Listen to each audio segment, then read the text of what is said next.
sacrée différence, si je puis dire, entre les volcans de l'arc antillais et l'unique volcan, le Piton de la Fournaise à l'île de la Réunion. Est-ce que vous pouvez déjà définir un petit peu, en brossant le portrait des uns et de l'autre? Alors c'est deux volcans qui n'ont pas du tout la même cause profonde. Le volcan Piton de la Fournaise dans l'île de la Réunion est un volcan qui est lié à une montée de manteaux terrestres, c'est-à-dire les roches qui constituent la majeure partie du volume de la Terre et qui sont des roches qui ne contiennent pas d'eau de manière significative. Donc les laves du Piton de la Fournaise sont des laves qui sont quasiment sans eau, sans gaz. Donc c'est pour ça que les éruptions sont essentiellement des coulées, avec quelques petites explosions mineures, parce qu'il y a quand même un petit peu de gaz volcanique, mais en très faible quantité. Donc l'activité est une activité finalement d'éruption de liquide qui s'écoule plus ou moins calmement sur les pentes. Ça ne veut pas dire pour ça que c'est pas dangereux, parce que ces coulées de lave font quelques mètres d'épaisseur et qu'elles peuvent parfois accélérer brutalement. Et que donc si vous êtes au voisinage d'une coulée, vous avez l'impression qu'elle s'avance lentement vers vous, il faut faire attention parce que parfois la coulée peut accélérer et si elle vous arrive dessus, elle est à 1200 degrés, donc vous ne pouvez pas survivre à un contact avec la coulée. Donc il ne faut jamais considérer qu'une éruption volcanique est sans danger.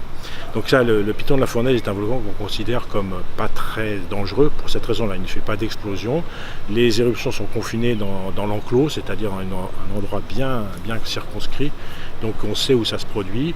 On voit arriver la lave près de la surface. Je vous l'ai dit qu'on est capable de prédire quelques heures avant où la lave va sortir parce que ça crée des déformations qu'on est capable de détecter. Donc c'est un volcan qu'on a l'impression de maîtriser, disons. De connaître, en tout cas. En ce qui concerne les Antilles, c'est totalement différent. L'origine des volcans antillais n'a rien à voir. C'est la subduction, c'est-à-dire les roches qui ont été hydratées au contact du fond de la mer, qui sont réenfoncées dans la terre. Et les roches, comme beaucoup d'autres substances, dès qu'elles sont gorgées d'eau, elles fondent plus vite. Donc, par définition, vous avez des roches qui sont gorgées d'eau.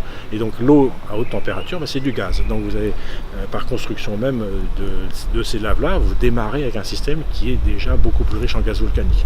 Qui dit gaz volcanique dit capacité de faire des explosions beaucoup plus développées que le Piton de la Fournaise. Donc, par le mécanisme même de la genèse des volcans dans l'arc des Antilles, vous avez dès le départ des magmas qui sont beaucoup plus dangereux que ceux du Piton de la Fournaise. Alors, deux choses. La première, est-ce qu'il y a danger actuellement que ces deux volcans antillais explosent de nouveau?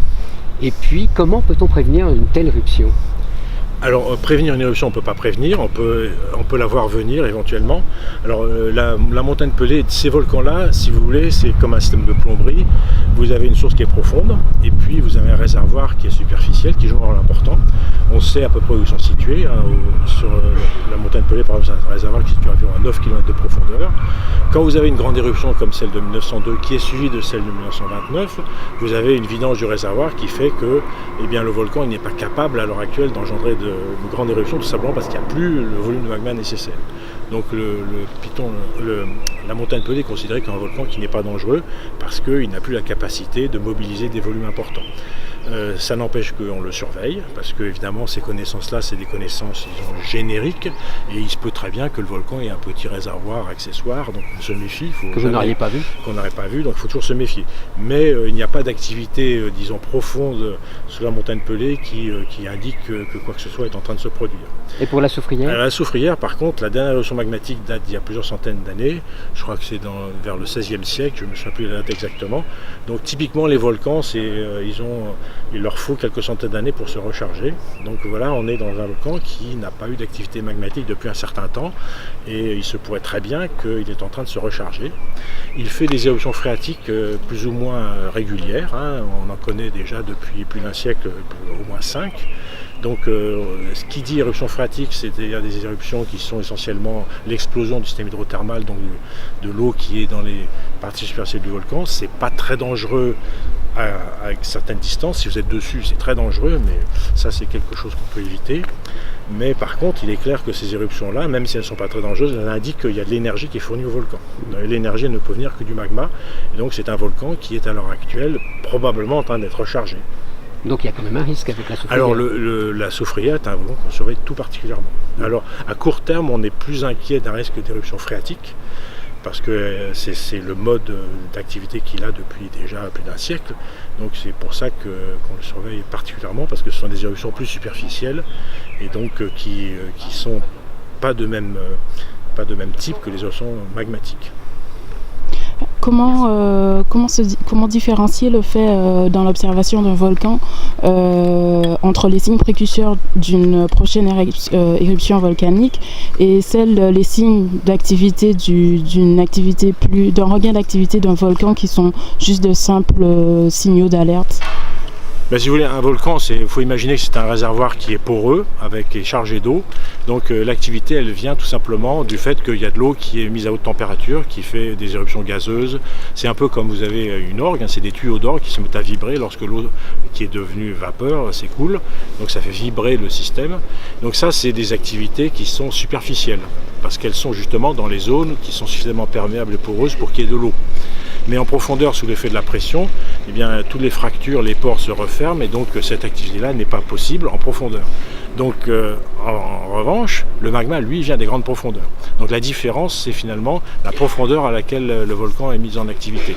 Si c'est de l'activité superficielle, c'est probablement plus l'activité hydrothermale, dangereuse mais moins dangereuse qu'une activité magmatique. Si c'est des séismes profonds, ça indique que le magma se met en mouvement vers la surface et annonce probablement une éruption magmatique. Donc c'est comme ça qu'on fait la différence. À l'heure actuelle, à la Soufrière, tous les essaims de séismes que l'on enregistre sont des séismes qui sont situés à, je crois, à 2,5 km de profondeur, donc qui indiquent plus que c'est le système hydrothermal superficiel qui est en train de s'agiter.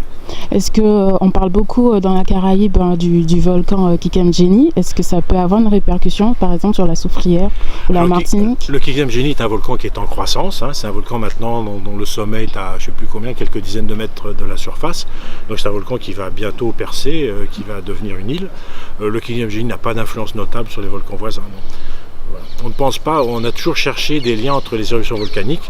L'exemple célèbre, c'est l'éruption de la montagne Pelée en 1902, a été précédée par une éruption à la Soufrière de Saint-Vincent, qui est une île voisine. Mais la Soufrière de Saint-Vincent a fait une éruption en 1970 et puis 1975, si je me souviens bien, sans qu'il y ait d'activité dans les îles voisines. Donc en fait, on ne pense pas qu'un volcan ait une action sur les volcans voisins. Ils sont situés à des distances qui sont de l'ordre de 70 km l'un de l'autre, donc on pense que il n'y a pas de raison de penser qu'ils sont en connexion.